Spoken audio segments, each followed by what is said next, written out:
Selon ceux qui ont vu le quotidien, en haut, il y a l'avertissement, publicité en anglais, advertisement, et qui montre qu'ils ont payé à peu près 200 000 $, ce qui fait un peu plus de 100 millions de non-francs CFA. Et la RTS a été pris en flagrant délit. Donc les internautes se sont penchés sur cette affaire depuis mercredi. Il n'a pas tout à fait tort, un des internautes que j'ai lu tout à l'heure qui dit que la RTS c'est comme une télécommande. Tant qu'il y a des batteries, elle fait exactement ce que vous voulez qu'elle fasse. Alors, après la rubrique Vue du Net, il y aura également la revue de la presse en ligne d'ici et d'ailleurs avec Safiatou Cissé. Mais en attendant, nous avons le plaisir de recevoir sur ce plateau de l'édition du soir Abba Mbaye. Il est un des proches de Khalifa Ababacar Sall, membre de la coalition Tahaou Sénégal. Abba Mbaye, bonsoir. Bonsoir Moustapha.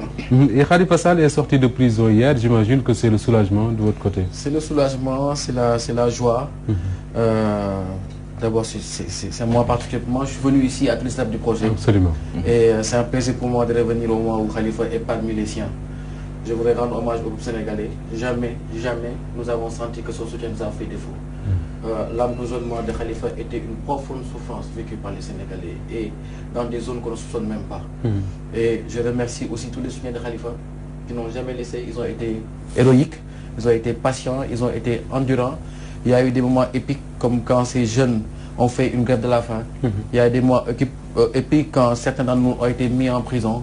Mais nous avons tous souffert ensemble, nous sommes battus ensemble, nous sommes restés debout ensemble et enfin nous pouvons faire mouvement ensemble. Alors Khalifa Sall a eu hier une soirée particulièrement chargée, sa sortie de prison vers 20 h jusqu'à son arrivée chez sa maman après 1 h du matin. On imagine tout ce qui s'est passé. Il a été à Tivaouane pour se recueillir dans le mausolée de son homonyme, Serigne Ababacar Sy, son marabout. Alors sa journée d'aujourd'hui, il la passe à faire quoi? Dormir? Non, certainement, non, il ne dort pas. Bon, d'après les échos que j'ai personnellement, il est chez lui, il reçoit les gens. Le cabinet est passé, tout le monde est passé. Il est là-bas, il sourit, il fait des selfies avec tout le monde, il prend des photos avec tout le monde. Et ça contraste avec la journée d'hier qui était chargée, comme l'a dit, mais pour moi, chargée émotionnellement, puisque sortir est une chose, revoir les chiens est une chose, revoir ses enfants et surtout revoir sa maman qui n'avait pas vu depuis 2 ans, qui est assez âgée. On avait tous au fond de nous cette crainte qu'il ne se revoit jamais. Et par la grâce de Dieu, ils se sont revus hier et je sens que ça a été très très émouvant pour lui. Il a revu son épouse aussi, qu'il n'a pas vue depuis 2 ans. Donc il est allé voir, il est allé enfin à Tivaouane. Tout le monde sait que Khalifa Sall, l'attachement qu'il a pour son homonyme, d'ailleurs il n'aime pas qu'on l'appelle Khalifa Sall. Et pendant le procès, il rabouait tout le temps les avocats ou le juge qui l'appelait Khalifa Sall. Il dit qu'il veut qu'on l'appelle Khalifa Ababacar Sall à cause de son homonyme. Et il a le sentiment que son homonyme ne l'a pas lâché. Et il était normal que la première destination soit son Alors, Khalifa Sall, vous nous dites qu'il reçoit des gens, il discute avec tout le monde. Sa sortie de prison, on a vu les conditions dans lesquelles ça s'est passé. Est-ce que quelque part, vous ne dites pas que cette sortie n'a pas été préparée, que vous ne vous attendiez pas à ça? Tout le monde a été surpris. Moi j'étais à Saint-Louis, je suis sur la route de Saint-Louis, je rentrais de Saint-Louis. Tout le monde a été surpris parce que, bon, quoi qu'on puisse dire, on est arrivé à un moment où tout le monde était lassé. Moi, personnellement, cette sortie-là, j'étais rendu pour la Tabaski. Mais j'étais... La Tabaski déjà? Déjà, tout le monde l'attendait parce que tout le monde pensait que c'était le bon moment. Moi, j'étais à la Mecque et quand je suis parti lui dire au revoir, il m'avait dit que Abba, quand tu reviendras, je ne serai pas ici. Je suis parti avec cette conviction-là. Quand je suis revenu, je suis retourné le voir, il m'a dit, ah bah, comme tu vois, le bon Dieu n'a pas encore décidé que je sorte. Je sortirai quand il aura décidé. Et alhamdoulilah, aujourd'hui il est dehors. Et c'est ça le plus important. Alors, avant de donner la parole à Sall, on disait de Khalifa Ababacar Sall que c'est le Khalif de Dakar pour la bonne et simple raison qu'il a gagné les locales de 2004, de 2009. Il est revenu pour gagner en 2014. Lors des élections pour le Haut Conseil des collectivités territoriales, il a également gagné. Il est allé en prison. On pensait qu'il avait perdu peut-être cette popularité parce que la politique quand même, c'est le contact avec les populations. Il sort de prison, c'est une foule immense qui l'accompagne. Est-ce que quelque part vous ne vous dites pas que vous dites que c'est le Khalif qui retrouve Dakar ou bien c'était spontané, les gens avaient envie de le voir peut-être? Non, on n'est pas dans ces formules qui ne veulent rien dire. On est simplement dans une expression spontanée de populations qui ont souffert que Khalifa Sall soit en prison. Tous ceux qui ont eu ces jugements sur Khalifa Sall se sont plantés. Ils ne le connaissent pas. Khalifa Sall, c'est un iceberg. La face immergée est 3 fois supérieure à la face émergée. Et c'est comme tous ces gens-là. Moi, je vais vous faire une confidence. Les gens disaient ceux qui ont encouragé le président Macky Sall à mettre Khalifa en prison lui avaient dit qu'il ne tiendrait pas en prison. Khalifa Sall est maire depuis 5 ans, il voyage en première classe, c'est un ancien ministre, c'est un haut cadre, il est président d'institution, partout il est dans les 5 étoiles, il est entre 2 avions, il ne tiendra pas 2 mois. Khalifa a tenu presque 3 ans sans qu'on l'entende se plaindre. C'est comme tous ces gens qui disaient qu'il ne se limitait qu'à Dakar. En prison, Khalifa a réussi à boucler son parrainage. Dans une discussion antérieure qu'on avait eue, il m'avait dit, Abba, si je veux être candidat à l'élection présidentielle ou si je veux travailler politiquement, partout où je veux au Sénégal, j'ai des soutiens sur qui je peux compter. C'était avant tout cela. Parce qu'on oublie que Khalifa est assis sur presque 40 ans de pratique politique. Il a été ministre il y a 10 ans, 20 ans, député. Et c'est ce parcours-là que les gens ont écrasé parce qu'ils ne sont mieux que les événements du moment, ils ne sont mieux que par les intérêts du moment et ils oublient le parcours des uns et des autres. Khalifa, c'est le fruit d'un parcours, c'est le fruit d'une longue maturation et on est arrivé à une phase paroxysmique où je pense qu'il va donner son meilleur pour ce pays-là. Alors Khalifa Ababacar Sall, gracié hier, il y a une grâce qui crée la polémique au sein de la classe politique, en tout cas chez vous. Qu'est-ce qui dérange dans cette libération? Polémique pour les gens, pour les esprits qui aiment les débats. Il se trouve simplement que Khalifa Sall n'a jamais été demandeur de grâce. On est arrivé hier en lui faisant comprendre que... C'est pas ce que dit le ministre de la Justice. Avait dit que... le ministre de la Justice dit que Khalifa a demandé de grâce parce qu'il s'est avéré, comme il l'a avoué lui-même, que Maître Khassimou Touré a demandé une grâce collective au nom de Khalifa Sall. Moi, je ne fais pas partie de ceux qui lui jettent la pierre. Je me mets juste à la place parce que j'étais là lors du procès quand il plaidait pour son frère. Et comme beaucoup de personnes dans la salle, j'avais craqué. Parce qu'un frère, Mbaye Touré est le frère de Khassimou Touré. Ils ont le même père, ils ont la même mère. Et ça a été dur pour lui de défendre son frère. Étant un avocat de talent, expérimenté, féru des réseaux judiciaires, il savait ce qu'attendait son frère. Et il a essayé de l'haranguer en lui parlant de son père, de son statut dans le monde mourir, de ses valeurs, de ses convictions. Ce qui lui a valu une centaine d'homonymes. Il lui a rappelé tous les gens qui sont partis avec la souffrance de le voir lui en prison. Et c'est une manière pour lui de lui dire qu'il fallait être courageux. Certainement qu'il a considéré qu'on ne pouvait pas être dans un contexte plus vertueux avec Massala Koul Djinan, avec la réconciliation Wade. Il a considéré que si on rate ce moment-là, peut-être qu'il n'y en aura pas d'autres et ça va encore traîner. Il s'est dit peut-être je vais m'asseoir sur les convictions ou sur les position de Khalifa Sall, ce qui m'intéresse c'est de poser un acte politique et que tout le monde saute et puis on verra. Malheureusement, c'est à son corps défendant que Khalifa a dû sortir. Je comprends Maître Khassimou Touré, Khalifa est d'or, pour moi c'est important, mais que les Sénégalais sachent qu'il n'est jamais plus indépendant. Et d'ailleurs, on ne verra aucun registre où Khalifa Sall a signé en sortant de Rebeuss. Alors, toujours par rapport à cette polémique, là, vous dites que Maître Khassimou Touré a agi en grand frère, mais il a laissé de côté l'aspect politique, parce que cette sortie, une grâce signée ou bien demandée au nom de Khalifa Sall, pourrait entacher un peu la carrière politique, parce que c'est pour ça que Khalifa l'a refusé depuis 2 ans. Oui, bien sûr, avec Khalifa, il n'y aurait jamais eu de protocole de Rebeuss. Avec Khalifa, il n'y aurait jamais eu... Maître Khassimou Touré lui-même dit qu'il n'y a pas de protocole de Doha, ni d'autres choses. Rien.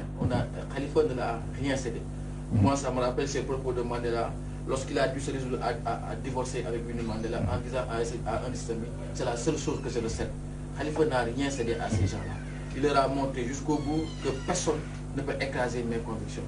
Personne ne peut me faire faire ce que je n'ai pas envie de faire. J'agirai en fonction de mes principes, en fonction de mes convictions, en fonction de ma foi.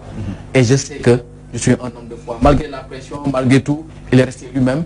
Et je pense que cette sortie montre que Dieu l'a élevé. Et depuis son emprisonnement, tout le monde a parlé. Les religieux, la société civile, les politiques, tout le monde demandait la libération de Khalifa Ababacar Sall. Qu'est-ce qui a été déterminant? Le président est toujours resté droit dans ses bottes. Là, il décide de le faire. Rester droit dans ses bottes au point d'être à un moment stupide, à un moment d'être insensé, au point d'avoir cette vulgate qui a choqué tout le monde. Pour moi, c'est quand le président Macky Sall dit qu'il va libérer Khalifa Sall selon ses désirs ou sa volonté. Pour moi, on est allé plus loin que le Wawaret de Wade. On est vraiment dans l'expression du pouvoir imbu d'un homme en colère ou haineux contre quelqu'un, comme on ne l'a jamais vu dans ce pays-là. Mais par la grâce de Dieu, Dieu a décidé que Khalifa Sall allait sortir au bout de quelques jours et qu'il ne pourrait absolument rien. Simplement, moi, ma conviction, c'est que Khalifa Macky Sall est dans l'impasse, qu'il est dos au mur. il sait que ce pays-là va dans des lendemains difficiles. Vous dites que le pays va dans des lendemains difficiles. Moi, ce qui m'étonne, c'est qu'il n'y a pas, il y a juste quelques jours, le Fonds monétaire international était à Dakar. Ce que le FMI a dit, c'est que clairement, la situation du Sénégal, bon an, mal an, le Sénégal tient. Il faut juste payer les dettes et respecter ceci ou cela. Et en quoi, dans tout cela, on peut dire que économiquement, on est dos au mur? Payer les dettes, Moustapha, quand quelqu'un a des dettes et qu'il n'arrive pas à les payer, ça veut dire que l'État du Sénégal ne paye pas sa CMU. Ça veut dire que les bourses de solidarité familiale n'existent plus. Ça veut dire que les étudiants envoyés dans le privé ne sont pas été payés. Et certainement, à début d'année, ils n'auront pas leur bourse. Donc, aujourd'hui, on a augmenté les tarifs douaniers. Ça va se répercuter sur les prix. Les commerçants sont... Le prix du baril de pétrole va augmenter. C'était déjà en hausse. Avec ce qui se passe en Arabie Saoudite, ça va aller crescendo. Et tout ceci vient rencontrer d'autres problématiques que les Sénégalais voient, touchent du doigt. Ils se sont sentis floués. Le terre qu'on leur avait présenté, comme quoi qu'il allait circuler au mois de juin, est un vrai problème, un vrai désastre pour les populations de Mariste, de Rufisque, de Mbao. Et aujourd'hui, on sait tous que parce qu'il voulait un second mandat, Macky Sall est allé loin dans ses engagements. Aujourd'hui, il a besoin d'apaiser ce pays, il a besoin de calmer ce pays pour que ça n'explose pas. Et aujourd'hui, pour moi, c'est ça la raison principale qui l'a poussé à libérer tout le monde et à se libérer lui-même. Est-ce que quelque part, il ne peut pas se dire, lui, le président Macky Sall, qu'en fait, il entame un dernier mandat, en principe, comme dit son ancien ministre de la Justice, et qu'il a la responsabilité aujourd'hui d'apaiser le pays et de pouvoir quitter dans de bonnes conditions? Macky Sall, de toute façon, moi, je ne suis pas certain qu'il entame un second mandat. Vous savez, quand un président commence... Moi, j'attendais de Macky Sall un président qui transcende les choses. Moi, je le voyais libérer Khalifa Sall dès son second mandat. Je le voyais poser des actes majeurs. À la place, qu'on a vu, la manipulation politique. Il a choisi d'enlever le poste de Premier ministre du Sénégal, c'est que personne ne comprend. À quelle fin? On a arrêté une fois le poste de Premier ministre. On a été obligé d'aller le rechercher. Mais par la grâce de Dieu, il a choisi de repositionner Boun Abdallah. Malheureusement pour lui, il est tombé malade. Il pensait trouver une stabilité avec M. Ousmane Tanor Dieng, mais Dieu en a décidé autrement. Il est parti lui aussi. Donc il est faible sur beaucoup d'aspects. Toutes les manipulations politiques qu'il voulait faire sont... Il revient à plus de sérieux, il revient à la réalité du moment, qui est que sa gouvernance faite de menaces, d'emprisonnement, d'injures, a entraîné ce pays-là dans un contexte tendu, et l'heure est venue de calmer les nerfs pour son intérêt à lui. Un analyste politique a dit sur un plateau de télé de La Place qu'en fait c'est le président Wade qui a demandé à Macky Sall de libérer Khalifa Sall dès qu'ils sont entrés dans le véhicule présidentiel après la prière à Massalikul Jinan. Vous y croyez à cette thèse? Moi, je ne crois pas à ces choses-là. On nous aurait dit même qu'avant de partir, Ousmane Tanor Dieng l'avait demandé formule. Qui croit? Qu'est-ce que Wade et Macky se sont dit à Conakry? On ne sait pas. Qui croit? Donc on ne va pas entrer dans ce cercle vicieux de rumeurs. Ce qui est important pour nous aujourd'hui, c'est que Khalifa Sall est libre. Maintenant, il nous faut avancer vers ce qui est le plus important, c'est-à-dire aider le Sénégal et les Sénégalais. D'accord. Avançons avec cette reconfiguration politique qui s'impose. Quelle place doit occuper Khalifa Sall dans ce sujet? C'est à lui de le décider. Moi, je ne suis pas d'accord avec les gens qui lui imposent des camisoles de force ou qui lui veulent lui imposer des figures imposées parce que simplement ils ont des calendriers, ils ont des schémas. On ne va pas faire à des Khalifa Sall les élections locales qui ne sont pas encore venues. On ne va pas lui faire les initiatives de 2022. On ne va pas non plus lui faire déjà les présidentielles de 2024. C'est tellement loin et tellement d'eau aura coulé sur les ponts d'ici là. Khalifa Sall est assis sur un parcours politique hors norme. Pour moi, la prison n'a fait que enrichir son expérience humaine. Aujourd'hui, c'est à lui de voir qu'est-ce qu'il va faire et comment il va se mettre au service sénégalais. D'où l'importance qu'il y a pour tout un chacun de lui donner de l'espace, de le laisser respirer, de le laisser réfléchir et de dire ce qu'il va faire pour le reste de son existence. Il a 60 ans, peut-être qu'il lui reste, machallah, il est en bonne santé, il lui reste 10 ans, 15 ans, 20 ans de dynamisme. Souhaitons-lui qu'il le mette au service du Sénégal pour faire avancer le pays, comme il l'a fait pour la ville de Dakar. C'est ça le plus important pour moi. Ne soyons pas pressés. Il a consacré également l'essentiel de sa carrière, toute sa carrière politique au Parti Socialiste. Aujourd'hui, le Parti Socialiste est pratiquement sans tête depuis le décès de Ousmane Tanor Dieng. C'est Aminata Mbengue Ndiaye qui gère un peu les affaires courantes. Vous voyez Khalifa Ababacar Sall reprendre ce parti? Non. Je pense qu'il a un rôle à jouer pour sauvegarder le legs socialiste, qui est d'abord son propre legs, et pour qui il a fait ce sacrifice-là. Tout est parti de ça. Le parti aura un candidat. Tous ces problèmes sont partis de là. Donc dire à Khalifa Sall d'abandonner le parti, ça n'a aucun sens. Mais il ne faut pas éluder la réalité. La réalité, c'est que Ousmane Tanor Dieng, qui gouverne le Parti socialiste depuis 1996, c'est-à-dire depuis 20 ans, est décédé aujourd'hui, c'est une page qui se ferme. Absolument. On ne peut pas continuer à gérer le Parti socialiste comme on l'a toujours géré. Le Parti socialiste ne sera jamais, jamais comme il était avant. C'est ça qu'il faut admettre. Lors du congrès de 2007, une commission avait pour rôle de réfléchir sur l'image du parti. On avait proposé de changer le nom du parti. On avait proposé de changer de fonctionnement. Aujourd'hui, à l'aide de Facebook, des réseaux sociaux, est-ce qu'on peut avoir une organisation qui fragmente le militant jusque dans des proportions inimaginables? Donc ça veut dire que le Parti socialiste, dans son fonctionnement, dans sa mécanique, dans son logiciel, doit se reparamétrer. Il ne faut pas que ces gens-là éludent l'impératif qu'ils ont de changer eux-mêmes leur pratique politique.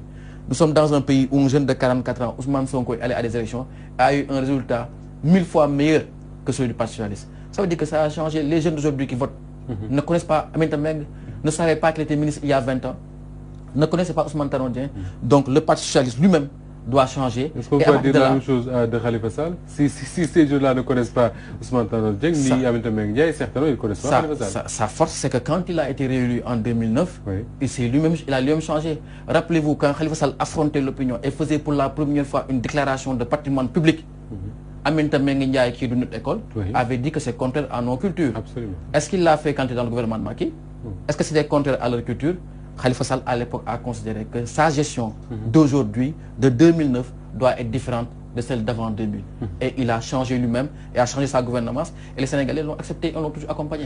Parlons un peu de Taxawu Dakarou qui s'est un peu fissuré avec l'emprisonnement de Khalifa Ababacar Sall. On peut citer Banda Diop qui a rejoint les rangs de Benno Bokk Yakaar, qui est retourné au PS. On peut citer Moussa Sy des Parcelles Assainies. Aujourd'hui, l'impératif pour Khalifa Ababacar Sall est de reconfigurer la coalition ou bien d'aller avec une autre partie, de créer un parti politique. Ça dépend du contexte et des décisions qu'il aura à prendre.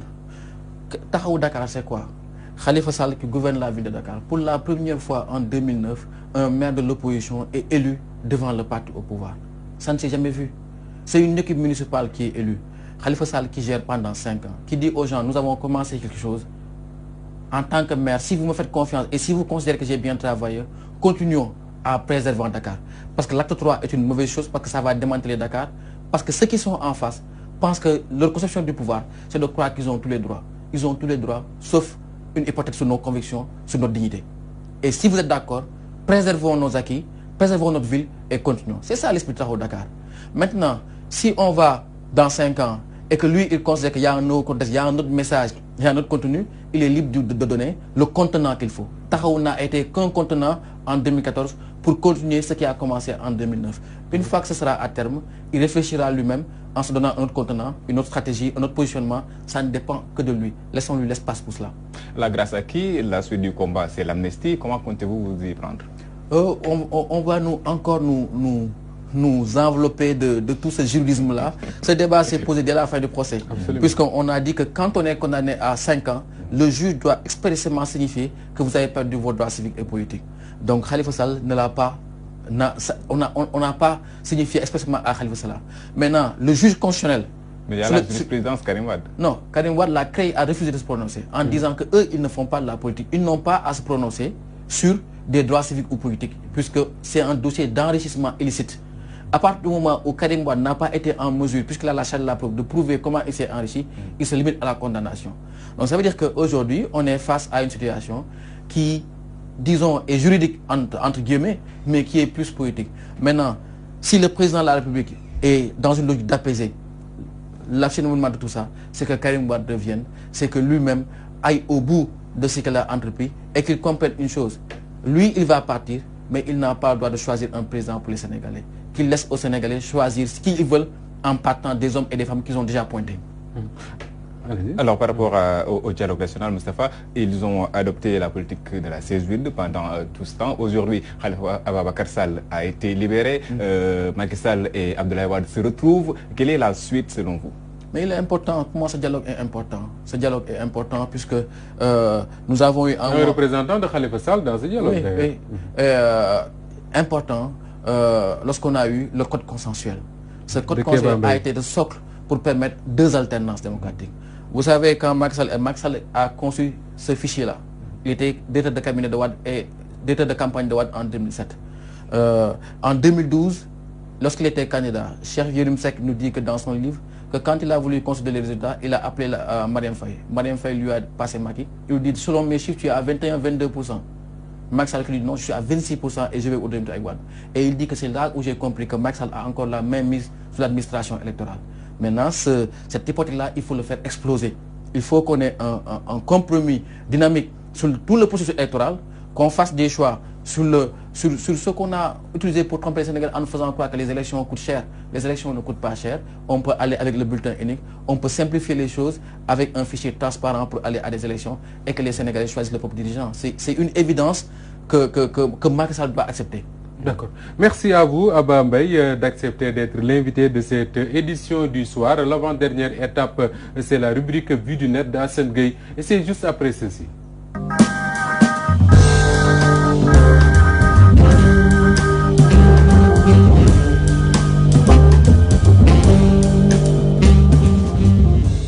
Hassan, continuons à parler politique avec cette fois-ci le président Macky Sall. Effectivement, avec cette fake news diffusée par la télévision publique, il y a à peu près un peu moins d'une semaine, la RTS, dans son édition de 20h du mercredi 25 septembre 2019, est revenue sur une publicité qui est parue sur le journal Financial Times, une publicité du président de la République pour vendre son image. Et la chaîne nationale disait que ce journal rendait hommage au chef de l'État pour le travail qu'il a accompli sur le plan de la démocratie, mais aussi sur le plan économique au Sénégal. Alors qu'en réalité, c'est un hommage payé. C'est un hommage payé à coût de plus d'une centaine de millions.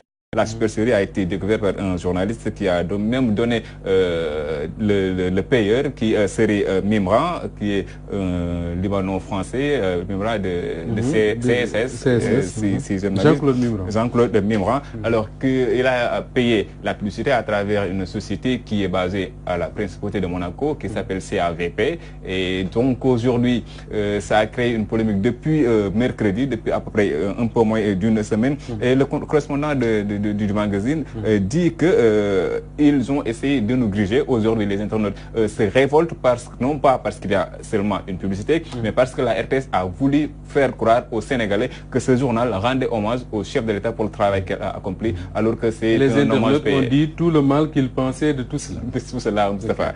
Et nous y allons avec le premier internaute qui commente sous couvert de l'anonymat. Il dit, je le dis depuis des années, le président Macky Sall ne nous respecte pas, il ne pense pas à son peuple. Le plus important pour lui, c'est que les Occidentaux pensent qu'il mène bien la politique de son pays et que son peuple l'aime bien.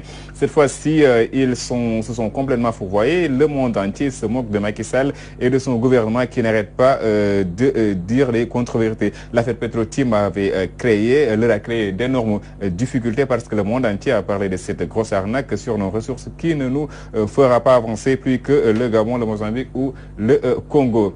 ANG, c'est un autre internaute qui écrit « Ayez pitié du pays et de ses habitants, pensez aux générations futures. Le peuple sénégalais qui vous a hissé à la tête de l'État en 2012 ne mérite pas ce que vous faites. Dépenser 100 millions de francs CFA pour une page de publicité dans le Financial Times ne dépasse l'entendement. C'est triste, mais chaque peuple a les dirigeants qu'il mérite, dit-il.